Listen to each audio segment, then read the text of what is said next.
India സഖ്യത്തെ ആര് നയിക്കുമെന്നതിനെ ചൊല്ലി വിവാദം തുടരുന്നു. സഖ്യത്തെ മമതാ ബാനർജി നയിക്കണമെന്ന അഭിപ്രായവുമായി ലാലു പ്രസാദ് യാദവ് രംഗത്തെത്തി. ബംഗാളിന് പുറത്ത് മമത പരാജയപ്പെട്ട നേതാവ് എന്നാണ് കോൺഗ്രസിന്റെ നിലപാട്. ഇന്ത്യ സഖ്യത്തെ നയിക്കാൻ താൻ തയ്യാറാണെന്ന മമതാ ബാനർജിയുടെ പ്രഖ്യാപനത്തിന് പിന്നാലെ സഖ്യത്തിലുണ്ടായ അഭിപ്രായ ഭിന്നത തുടരുകയാണ്. നേതൃത്വത്തിലേക്ക് മമതാ ബാനർജിയെ പിന്തുണച്ച RJD അധ്യക്ഷൻ ലാലു പ്രസാദ് യാദവും രംഗത്തെത്തി. കോൺഗ്രസിന്റെ എതിർപ്പിൽ കാര്യമില്ലെന്നും RJD മമതയെ പിന്തുണയ്ക്കുമെന്നും ലാലു.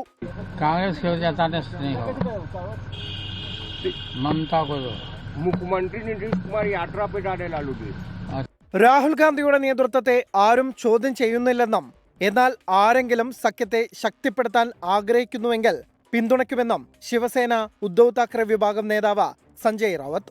അതേസമയം ബംഗാളിന് പുറത്ത് പരാജയപ്പെട്ട നേതാവാണ് മമതാ ബാനർജി എന്ന കോൺഗ്രസ് നേതാവ് മാണിക്യം ടാഗോർ.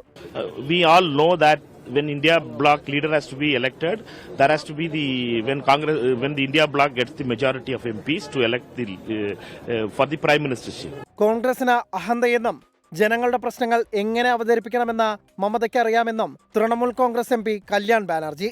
സമാജ്വാദി പാർട്ടി, ശിവസേന ഉദ്ധവ് വിഭാഗം, NCP, RJD എന്നീ 4 ഇന്ത്യ സഖ്യകക്ഷികൾക്ക് പുറമെ സഖ്യത്തിന് പുറത്തുള്ള YSR കോൺഗ്രസും മമതയ്ക്ക് പിന്തുണ അറിയിച്ചിട്ടുണ്ട്.